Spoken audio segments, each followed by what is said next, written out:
you were in the class yesterday? Okay, so like 5 of you. So what I'm going to do today, you guys didn't waste your time coming again to hear the exact same thing. I'm going to go a little bit more into the principles and the tools that we use as real estate agents so that you can kind of have some notes on that and get a leg up on some of the other agents and cut through the chaos and clutter. I do still want to query the class though, and I like to just kind of know what you guys' goals are in real estate. So out of curiosity, how many of you guys are looking to become real estate agents in the future? Okay, a little over half. And then mortgage lenders. Okay, got one back there. Appraisers. One appraiser. Anybody, any other type of real estate related careers that you guys are going for? You're all one of the three, or you have one? No, I mean like maybe property management. Property management, okay, all right, excellent. Those are all great.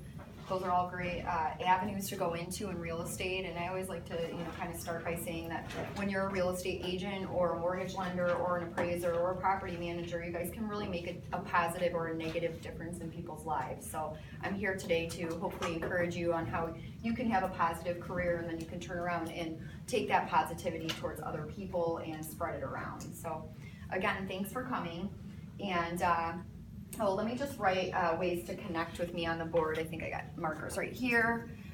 If you guys would like to connect in the future, I would love to stay connected with you. I'll write them down here. Well, can you guys over there see them over here? Maybe I'll write them like this. Just I don't know. Yeah, we'll just do, okay, so if you want to connect on LinkedIn, that's a really good site to be on.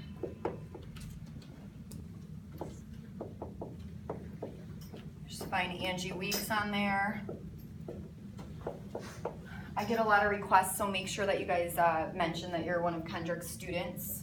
And then also, I'm Angie Weeks on Twitter.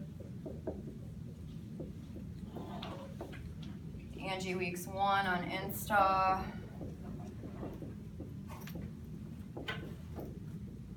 And Facebook.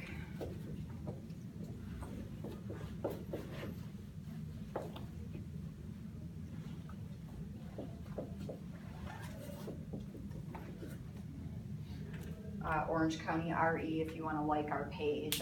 Definitely encourage you guys to stay connected. One of the biggest things in real estate is those connections that you make with people. You'll be surprised how many times they come back to help you or haunt you later on in your career. So I do want to briefly talk about what it's like to get started. So once you guys finish schooling and all that kind of stuff and you're ready to actually get out into the field, God bless you, one of the first things that you want to consider is who you're going to join when it comes to an MLS board. So you're going to have to join a board of some sort in order to get access to the MLS. And that's something that's really important for you guys, and you'll need to learn how to utilize the MLS so that you can best serve your clients when it comes to pulling comps and all that kind of stuff. So I encourage you to look into a couple different boards. If you're going to be selling Orange County real estate, I like OCAR, Orange County Association of Realtors, but you do have multiple to choose from, so know that you have a choice. That said, Orange County Association of Realtors is not the cheapest board to join. However, sometimes you get what you pay for in this world, so they give a lot of training classes, offer a lot of support for agents, all of those types of things. So you want to find a board that's going to work well for you. And if you're a newer agent, I encourage you to join a board where you'll be able to learn and grow as an agent, not necessarily, have no support. And that's something too you'll want to remember when it comes cost-wise. It's not free to join the board of realtors. It costs about $1,000. So right out the gates, before you ever even, sell a property, in order to sell a property, you're already investing minimum $1,000. And then once you choose your board, then it's kind of important to find some mentors that you want to work with and work hand in hand with in real estate. So, people like Kendrick, he would be able to refer you to some awesome people in the area. I would recommend to go on Facebook and LinkedIn and see who kind of the power players are in your particular arena that you're wanting to serve. And you can connect with some mentors like that. Mentors are gonna save your life in real estate, honestly. Go ahead, Kendrick. Oh, sorry to interrupt, but Sure. please don't be discouraged though. Even though it's like almost $1,000 at OCAR, they do have payment options, as I was discussing. So That's true. That's so true. you don't have to just be broke right off the bat. You can do monthly plans or quarterly plans. If you just talk to them, they really do care for the new realtors, so they will work with you. So don't be discouraged that once I get my license, I gotta just throw away $1,000. You know, you don't worry about it. They'll work with you. That's true, and when he brings that up, one of the things, like, I'm the type of person that I don't like a regular scheduled payment. I like to keep my monthly expenses as cheap as possible, so then I like to pay for everything all up front and at once.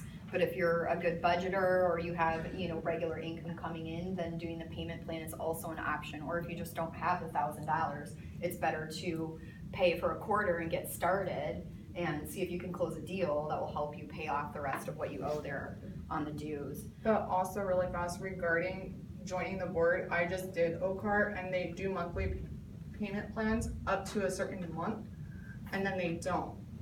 But they go ahead and Prorate it? yeah, they prorate it to a certain extent. So I joined OCAR for like $580, I think. Okay, And it's you good joined for in the rest of the July, year. right? I think it was August when I August, joined. okay. So yeah, if you're joining in the latter half of the year, they'll just do it like that. So that, where there's a will, there's a way. If you talk to them, then they'll work with you when it comes to that type of thing. Also, I wanna bring up too, like, I'm not the type of speaker where I'm just gonna sit here and talk at you guys. Like, if you have questions, concerns, anything about anything I'm saying, feel free to pipe in. I want this to be an interactive type class. I want you guys to learn the answers to whatever questions that you have instead of, just what I'm talking to you about. And then once you're looking for these mentors, it just goes hand in hand with finding a broker at that point in time. So you, hopefully somebody that does seem like they would be a good fit to be your mentor is also a broker, and that would be your first choice on where you're gonna hang your license at. Because not all things are considered equal that direction either. Certain companies, like really big ones, are going to take a lot more of your commission than smaller companies. But that said, the bigger companies are gonna offer you a lot more support as a new agent than some of the other boutique agencies out there. They expect you to be already, skilled in your trade. And it's sad to say, but once you pass that test, you honestly, you guys, you don't know anything about selling real estate. So it's all in the field where we learn this.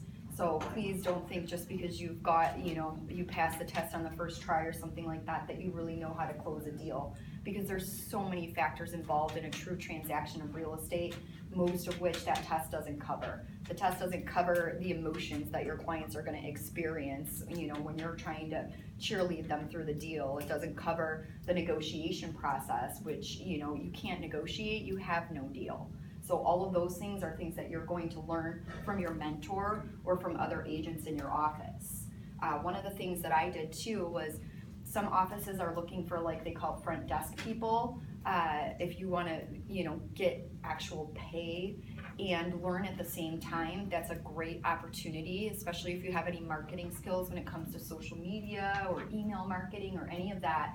You can go and approach different brokers and say, listen, I'd really like to learn and grow as a real estate agent, but I'm not ready to go on commission only yet. Do you have any positions at the office where you can pay me where I can be in the office? Because that was some really invaluable experience for me. I got hired by Metro Estates to work their front desk, and I got to listen to the agents and how they worked. And it was quite fascinating because there's really no rhyme or reason to how all of us work. Like, we're completely different. Like, you listen to one agent and she's like yelling at her clients, you listen to another agent and her clients are yelling at her, and you just have all of these different dynamics that are going on, but you get to hear from other agents how they handle these things so that you might be a little better prepared when that whatever it is happens to you, that you can address it without being completely clueless and like a deer in headlights.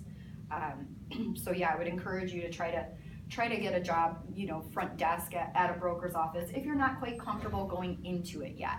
So some of you guys might be like, no, I wanna go gung-ho, I wanna go commission only, I'm ready to do this.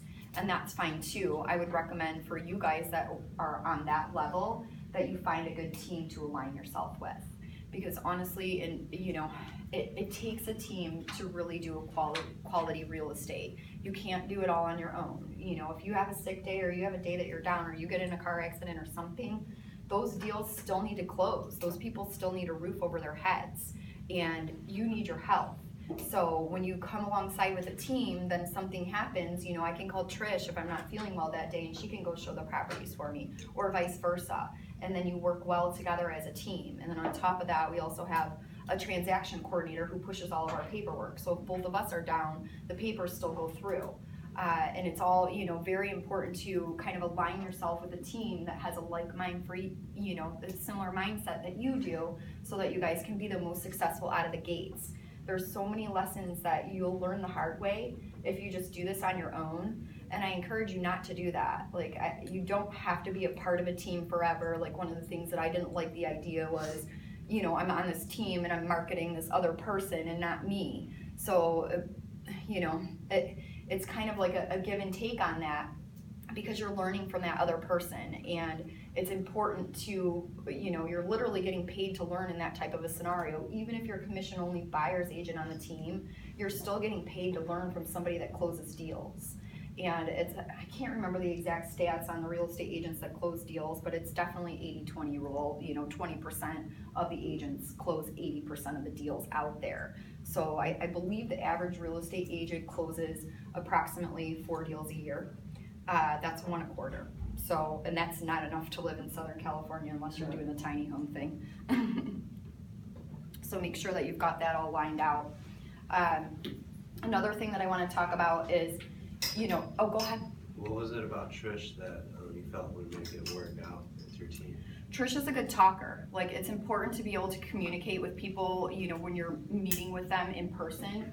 And Trish, we met and we talked, and, she's good at just talking with people, and she doesn't talk down to people. She doesn't talk up to people. She just is a real person. And that's what I'm looking for, is real people on my team. I'm not looking for you to be the most professional, stuffy person, because what I've found is my clients want to work with somebody that's real, that they can actually tell their problems to. You don't, unless it's a therapist, you don't usually, go and tell your problems to a professional, right?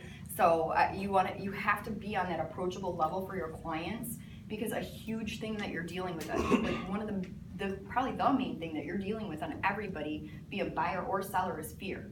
And you're a fear manager, and you're trying to help them overcome their fears so that they take action, because most people will remain frozen in fear. So, if you can talk to people well and listen to them and actually understand what they're saying, then that's a good team member or a good person. So if you go to interview, for example, different mentors, and all they do is themselves, and they don't ask you any questions about you or anything like that, that might not be the best fit, because really what you have to learn to be as an agent is a great listener.